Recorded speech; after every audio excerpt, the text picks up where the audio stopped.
ওই সাদিয়ানি গ্রুপ কালকে এখানে আক্রমণ করার পরে লাইভে দেখাইছে নিজেরা গন্ডগোল করে দোষ আমাদের উপর চাপাইতে আসছে।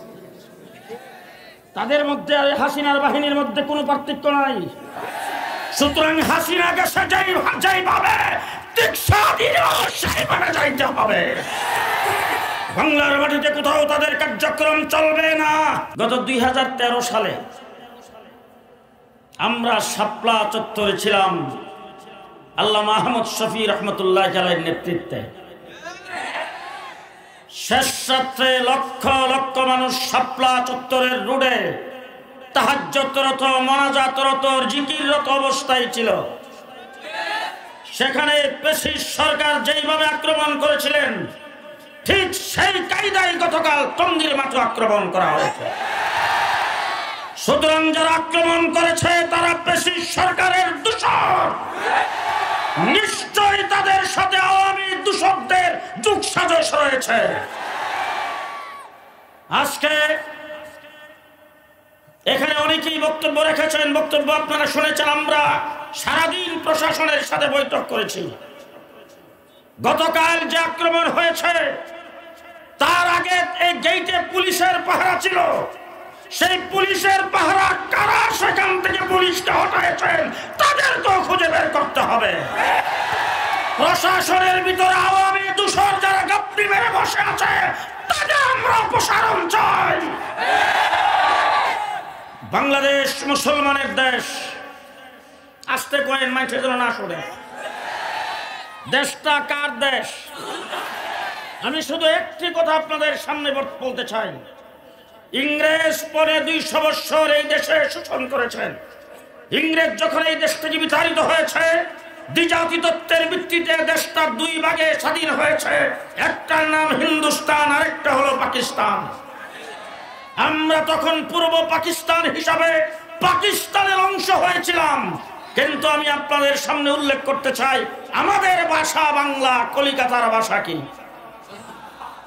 আসামের ভাষাও বাংলা, ত্রিপুরার ভাষাও বাংলা। ত্রিপুরা তখন হিন্দুস্তানের অংশ, আসাম হিন্দুস্তানের অংশ। কলিকাতা বাংলা ভাষাভাষী বাঙালি হওয়ার পরও হিন্দুস্তানের অংশ। আমরা কেন পাকিস্তানের অংশ হলাম সেটার জবাব দিবেন আমার বয়ান শেষ। বলেন আমরা কেন পাকিস্তানের অংশ? জি, আমরা মেজরিটি মুসলমান, মুসলিম অধ্যুষিত হওয়ার কারণে আমরা তখন পাকিস্তানের অংশ হয়েছিলাম। আজকে একটু তাকায় দেখেন কাশ্মীরের দিকে। 70-72 বছর যাবৎ স্বাধীনতা আন্দোলন করে, 70 বছরেও তারা স্বাধীনতা অর্জন করতে পারে নাই। 40 বছর যাবৎ আসাম স্বাধীনতা আন্দোলন করছেন, স্বাধীনতা অর্জন করতে পারে নাই। ত্রিপুরা স্বাধীনতা আন্দোলন করছেন 40 বছর, তারা স্বাধীনতা অর্জন করতে পারে নাই। আমরা মুসলিম অধ্যুষিত হয়ে যদি পূর্ব পাকিস্তান না হতাম, আমরা 70 বছর আন্দোলন করে স্বাধীনতা অর্জন করতে পারতাম না। 9 মাসে স্বাধীনতা অর্জন করেছি কিসের বিনিময়ে?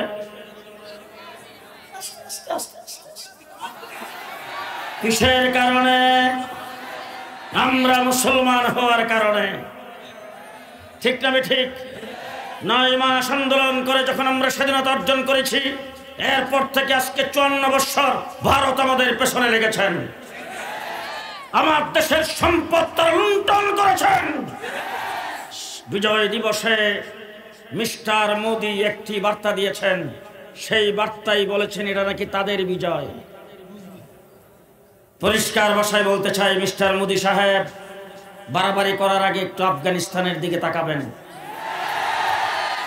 বিশ্বের সবচেয়ে বড় পরাশক্তিকে লাঠিগান নামের আফগানিস্তান থেকে যেইভাবে বিদায় করে দিয়েছে, আপনাকে প্যাম্পাস পরে ছেড়ে দেওয়া হবে।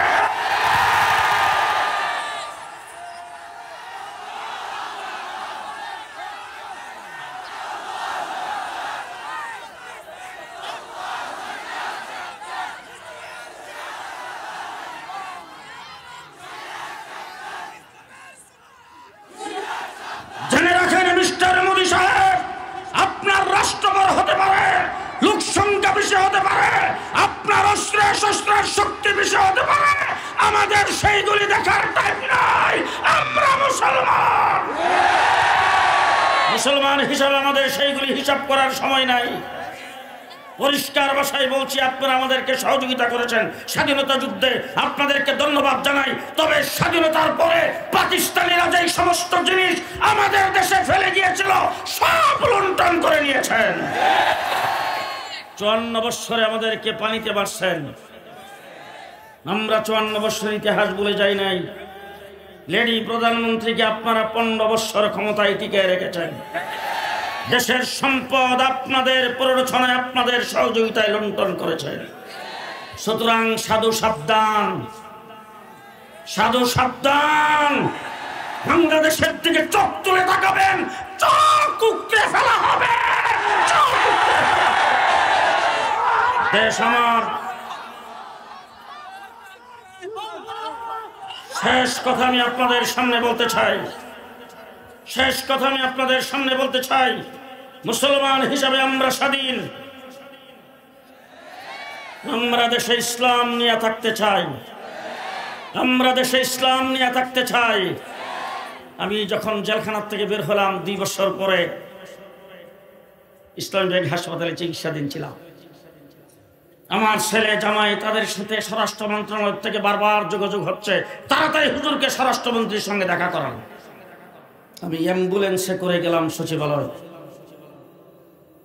এদেশের পুলিশ প্রধান, এসবি, এনএসআই, ডিজিএফআই সহ সমস্ত গোয়েন্দা বাহিনীর প্রধানরা ছিলেন, ঊর্ধ্বতন কর্তৃপক্ষ ছিলেন। সেই জায়গায় তখনকার স্বরাষ্ট্রমন্ত্রী আমাকে নিয়ে বসছেন। বৈশাখ প্রথম যে ওয়াজটা দিছেন শুনবার মতো ওয়াজ হলো, এমন একজন ধার্মিক মহিলা পাইবেন কো? দেখেন না, মাথার কাপড় কোনোদিন ফেলায় না, এ পর্যন্ত ব্লাউজ পরে, 5 ওয়াক্ত নামাজ টাইম মতো পড়ে, কোনোদিন তাহাজ্জুদ কাজা নাই। ফজরের নামাজের পরে কোরআন তেলাওয়াত না করে যিনি কোনো কাজ করেন না। গণভবন যখন দখল করা হয়েছে, মদের বোতল পাওয়া গেছে, কোরআন শরীফ পাওয়া যায় না। আল্লাহ পাক আমার মনে হয় তাদের কথাই কোরআন শরীফে বলেছেন, ওয়ামিনান নাসি মান ইয়াকুলু আমান্না বিল্লাহ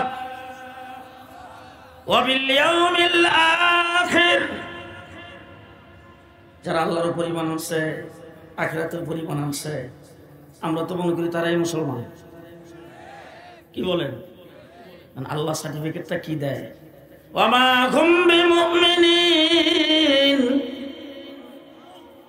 তারা মুসলমান, তারা মুমিন না। তাদের কামরা কি?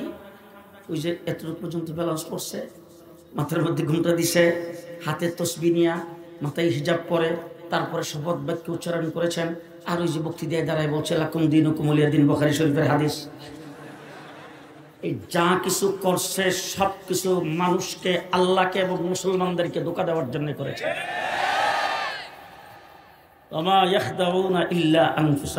আসলে তারা আল্লাহকেও ধোঁকা দিতে পারে নাই, মুসলমানকেও ধোঁকা দিতে পারে নাই, নিজেরাই ধোঁকা পড়ছে। ঠিক না ঠিক? গত 17 বৎসর যারা বলছেন খেলা হবে, পরিষ্কার ভাষায় বলতে চাই, খেলার মাঠে আমরা ছিলাম। কথা আসতে বলবেন না। জেলে যাওয়ার আগে যেই ভাষায় কথা বলেছি, জেল থেকে বের হয়ে সেই ভাষায় কথা বলেছি। 17 বৎসর আমরা খেলার মাঠে ছিলাম, কিন্তু দুঃখ এই জায়গায়, তোমরা খেলতে আসো নাই, তোমাদের পুলিশ লীগের অস্ত্রের বিনিময়ে খেলছো। আজকে যখন পুলিশ তোমাদের সাথে নাই, তোমরা না বলতা পালাবো না, এখন গেলা কোথায়? 1.5 মাস রিমান্ডে ছিলাম ডিবি অফিসে। প্রত্যেক দিন আমাকে বলা হতো, তুই পাকিস্তানি রাজাকার, তুই পাকিস্তানি রাজাকার, অন্তত 50 বার। 7টা টিম আমাকে জিজ্ঞাসাবাদ করেছেন, রাত্র দিন 24 ঘন্টা, শোয়ার জায়গাও দেয় নাই। আমাদেরকে যখন রুম থেকে বের করা হতো তখন ডান্ডা বিড়ি লাগায় বের করা হতো। আমাদেরকে কোর্টে হাজির করা হতো ডান্ডা বিড়ি লাগায়া। আমাদেরকে ফাঁসির ছেলে আটকে রাখা হয়েছে। আজকে পরিষ্কার ভাষায় বলতে চাই অন্তর্বর্তীকালীন সরকারকে, আজকে যখন দেখি এনওয়ার মেনন সাহেবরা, আজকে যখন দেখি আওয়ামী লুটেরাদেরকে জামায় আদরে আনা হয় কোর্টে, আমাদের তখন রক্তক্ষরণ হয়। পরিষ্কার ভাষায় বলতে চাই, আজকের থেকে তাদেরও হাতে পায়ে ডান্ডা বেরি লাগাইতে হবে। জিজ্ঞেস করতে চাই, কাউয়া কাদের 3 মাস কেমনে বাংলাদেশে রইল? কোথায় ছিলেন? আজকে স্বরাষ্ট্র উপদেষ্টার সামনে বলে আসছি, আওয়ামী লীগ চলে গেছে, প্রযুক্তি যাই নাই। আমি নরসিংদী রাত্রে 2:30টার সময় এক সিএনজি পাম্পে দাঁড়াইছি, এক দোকানের সামনে দাঁড়ায় এক কপি পান করতেছি। আমাকে ঊর্ধ্বতন কর্তৃপক্ষে ফোন করে বলেন, এত রাত্রে সিএনজি পাম্পে কি করেন? তাহলে আমাদেরকে সব সময় মনিটর করা হতো। আমাদের মোবাইলে কথা বলা পর্যন্ত নিরাপদ ছিল না, আমাদের চলাফেরা পর্যন্ত নিরাপদ ছিল না। আওয়ামী লীগ চলে গেছে, তাদের প্রযুক্তি চলে যায় নাই। 3 মাস পর্যন্ত কাউয়া কাদের বাংলাদেশে থাকলো, তাকে কেন ধরতে পারলেন না? পরিষ্কার ভাষায় বলতে চাই, আওয়ামী লীগ, বিএনপি, জাতীয় পার্টি সহ আওয়ামী বিরোধী যারা, তারা নির্যাতিত হয়েছে। আমরাও স্বীকার করি না, 100 বার স্বীকার করি। তাদের অনেককে ফাঁসির কাস্টে ঝোলানো হয়েছে, তাদের অনেককে ক্রস ফায়ার দেওয়া হয়েছে, তাদের অনেককে গুলি করে হত্যা করা হয়েছে, বৎসরের পর বৎসর তাদেরকে জেলখানে আটকে রাখা হয়েছে, তাদের উপর নির্যাতন হয়েছে, হাজার হাজার মামলা দিয়ে, লক্ষ লক্ষ আসামি দিয়ে তাদেরকে গড়সারা করে রাখা হয়েছে। আমরা সবগুলি স্বীকার করি, কিন্তু যারা এই নির্যাতিত হয়েছেন সকলকে বুকে হাত রেখে জিজ্ঞেস করতে চাই, আপনাদের 17 বৎসরের নির্যাতন একত্রিত করলে আমার শাপলা চত্বরের এক রাত্রির সমান হবে না। শাপলা চত্বরে আমাদের উপর দিয়ে 1,54,000 গুলি চালানো হয়েছে এক রাত্রে। ইলেকট্রিসিটি বন্ধ করে, অন্ধকার করে, গোটা শাপলা চত্বরে পাখির মতো গুলি করে হাজার হাজার মানুষকে সেখানে হত্যা করেছেন। রাস্তার গাছ কেটে, লাইব্রেরিগুলোতে আগুন দিয়ে, স্বর্ণের দোকানে আগুন দিয়ে আমাদের গায়ে দুষ্টা পেয়েছেন। ঠিক ওই সাদিয়ানি গ্রুপ কালকে এখানে আক্রমণ করার পরে লাইভে দেখাইছে নিজেরা গুন্ডগোল করে দোষ আমাদের উপর চাপাইতে আসছে। তাদের মধ্যে আর হাসিনার বাহিনীর মধ্যে কোনো পার্থক্য নাই। সুতরাং হাসিনা গেছে যেইভাবে, ঠিক সাদিয়াও সেইভাবে যাইতে হবে। বাংলার মাটিতে কোথাও তাদের কার্যক্রম চলবে না। রাজি না সবাই? রাজি না সবাই? কে কে রাজি আসুন, দিকে হাত তুলে দেখান। বাংলাদেশে তাদের কার্যক্রম চলবে না, সাদিয়ানীদের কার্যক্রম বাংলাদেশে চলবে না। 2 নম্বর কথা বলতে চাই, তারা তারা 2 সপ্তাহ কাকরাইল মসজিদে থাকেন। গত রাত্রে যে কাণ্ড ঘটাইছেন, এরপরে কাকরাইল মসজিদে ঢুকার প্রশ্নই আসে না। 3 নম্বর কথা বলতে চাই, তারা আবার ইজতেমা করবে। গত 7 বছর করে আসছে কিভাবে জানেন? আমরা ইজতেমা করি তো লক্ষ লক্ষ মানুষ হয়, মানুষ হইলে মাঠটা খুব কাঁচা হয়ে যায় না?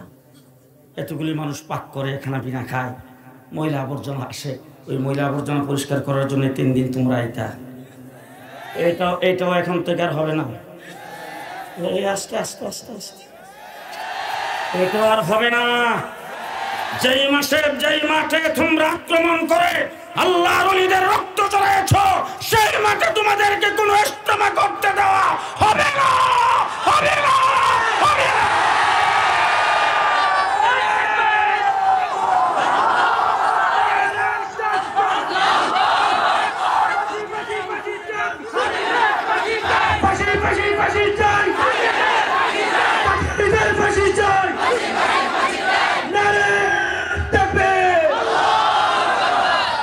এদেশের মূল মন্ত্র হলো ইসলাম। যদি তাই হয়ে থাকে, 54 বৎসরের বাংলাদেশ, দেশটা স্বাধীন হওয়ার পরে সর্বপ্রথম আসলো সোনার বাংলা। 74 সনে একজনে বমি করছে, আরেকজনে খাইছে, আমি নিজে চোখে দেখেছি। কিছুদিন পরে আসলো সবুজ বাংলা। এরশাদ সাহেব এসে ঘোষণা দিলেন নতুন বাংলা। লেডি প্রধানমন্ত্রী ক্ষমতা এসে বলছেন মডার্ন বাংলাদেশ। কিছুদিন পরে বলেন আধুনিক বাংলাদেশ। এরপরে করেছেন ডিজিটাল বাংলাদেশ। পদ্মা সেতু উদ্বোধনের সময় ঘোষণা দিয়েছেন স্মার্ট বাংলাদেশ। সব বাংলা দেখা শেষ। 17 বৎসর আন্দোলনের সংগ্রাম করে জুলাই আগস্টের ছাত্র জনতার আন্দোলনে আমার কওমি মাদ্রাসার 84 জন ছাত্র জীবন দিয়েছেন। কোটার বিরুদ্ধে যখন তারা আন্দোলন করে, বৈষম্যের বিরুদ্ধে আন্দোলন করে, আমার মাদ্রাসার ছাত্রদের জন্য কোটার কোনো প্রয়োজন নাই। তারপরে স্কুল কলেজের ছাত্ররা আমাদের ভাই, তাদের উপর যখন গুলি চালিয়েছে আমরা ঘরে বসে থাকি নাই, তাদের সাথে মাঠে নেমেছি। দেশপ্রেমিকের পরিচয় আমরা দিয়েছি। যদিও তোমরা আমাদেরকে রাজাকার বলেছ, আমরা পাকিস্তানি রাজাকার নয়, কিন্তু তোমরা আজকে প্রমাণ করেছ তোমরা সবাই ইন্ডিয়ান রাজাকার। ইন্ডিয়ান রাজাকার দিয়ে বাংলাদেশ হুমকির সম্মুখীন। আজকে গত 4 মাস তোমরা পদে পদে বাংলাদেশের বিরুদ্ধে ষড়যন্ত্র করে যাচ্ছ। জুলাই আগস্টের যে স্বাধীনতা অর্জিত হয়েছে, সেই স্বাধীনের পরে ধর্ম উপদেষ্টা ঘোষণা করেছেন সামনে নির্বাচন দিয়ে নির্বাচিত সরকারের কাছে ক্ষমতা হস্তান্তর করে উনারা চলে যাবেন।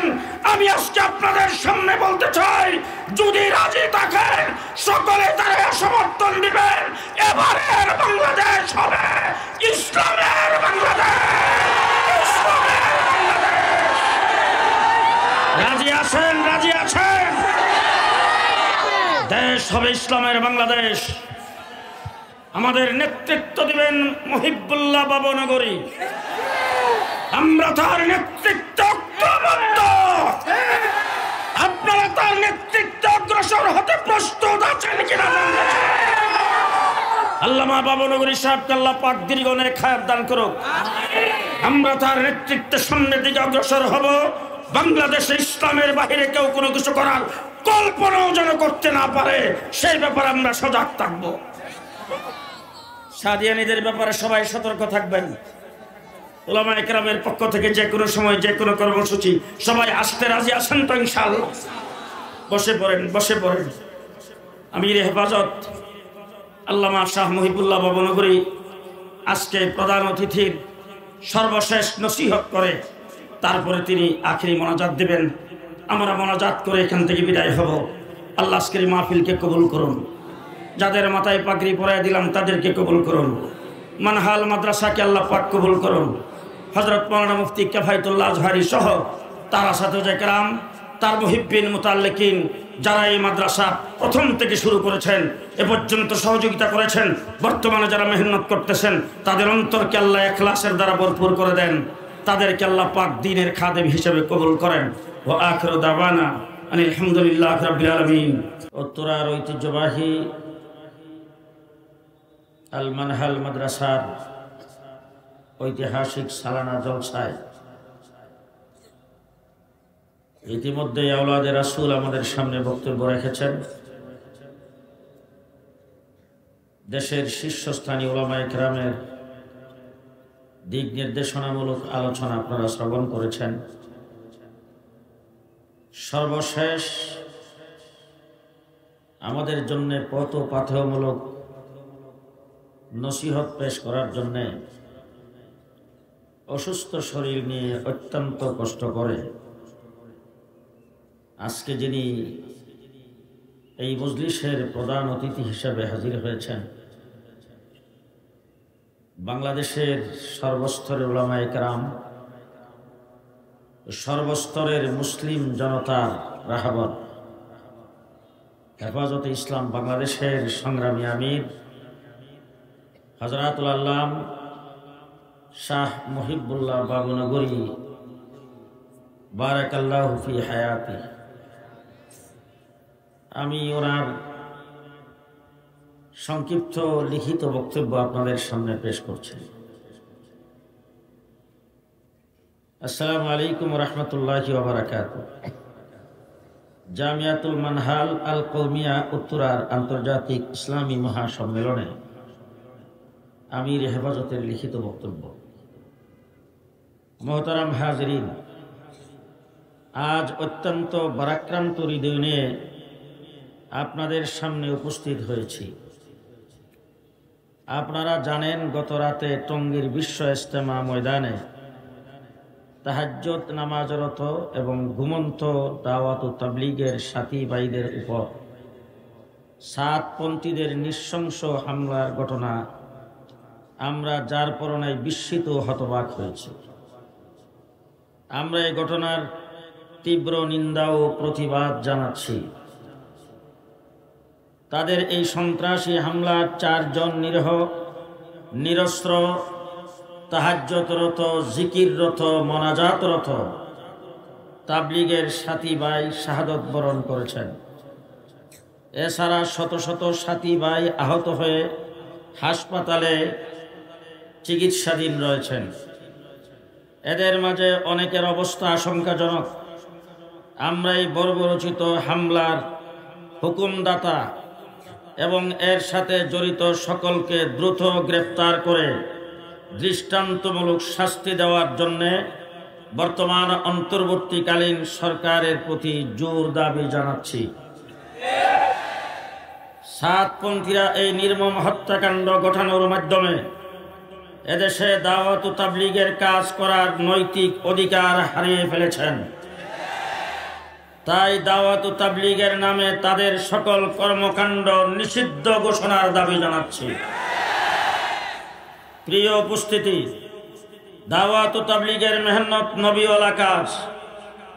এই কাজে যারা যুক্ত থাকবেন তাদেরকে নববী সিফাত ধারণ করতে হবে। পক্ষান্তরে সাতপন্থীদের বিগত 2018 সালের 1 ডিসেম্বর ও গত রাতের কার্যকলাপ প্রমাণ করে তারা একটি সন্ত্রাসী গ্রুপ। এ ধরনের সহিংস কার্যকলাপ ইসলাম কখনো অনুমোদন দেয় না। যারা এই সন্ত্রাসী হামলার সাথে জড়িত তারা কখনোই তাবলীগের লোক হতে পারে না। আমরা সরকারের কাছে আহ্বান জানাচ্ছি, গত রাতের সহিংসতা ও নাশকতার সঙ্গে যারা জড়িত সকল ব্যক্তিদের বিরুদ্ধে আইনি পদক্ষেপ নিতে হবে। একজনকেও ছাড় দেওয়া যাবে না। এছাড়া দাওয়াত ও তাবলীগের কাজের বর্তমান রূপ প্রতিষ্ঠা করেছেন মাওলানা ইলিয়াস রহমতুল্লাহি আলাইহি, যিনি উম্মুল মাদারিস দারুল উলুম দেওবন্দের সন্তান এবং এই কাজ তার প্রতিষ্ঠা লগ্ন থেকেই উলামায়ে কেরামের তত্ত্বাবধানে ও কিয়াদতে পরিচালিত হচ্ছে। অতএব দ্রুত সময়ে বাংলাদেশেও সার্বিকভাবে দাওয়াত ও তাবলীগের কাজ আলেম উলামাদের তত্ত্বাবধানে সাধারণ মানুষকে শান্তিপূর্ণভাবে তাদের ধর্মীয় কর্মকাণ্ড পরিচালনার সুযোগ দেওয়ার জন্য সরকারের নিকট বিশেষভাবে আহ্বান জানাচ্ছি। পাশাপাশি বাংলাদেশের আপামর তাওহীদি জনতাকে এই নবীওয়ালা কাজের সাথে সঠিকভাবে এবং উলামায়ে কেরামের অধীনে থেকে নিজেকে জুড়ে রাখার উদাত্ত আহ্বান জানাচ্ছি। প্রিয় ভাইয়েরা, ইসলামের আদর্শ হল মানুষের মধ্যে শান্তি প্রতিষ্ঠা করা এবং কোনো ধরনের সহিংসতা ইসলাম সমর্থন করে না। তাই এহেন পরিস্থিতিতে আমরা ধর্মীয় সহনশীলতা, শান্তি ও সম্প্রীতি বজায় রাখার জন্য সবাইকে আহ্বান জানাচ্ছি। মহিবুল্লাহ বাবানগরী আমির হেফাজতে ইসলাম বাংলাদেশ, উনি আজকে প্রধান অতিথি হিসাবে আপনাদের সামনে নসিহত করবেন। আমি সময় নষ্ট করব না।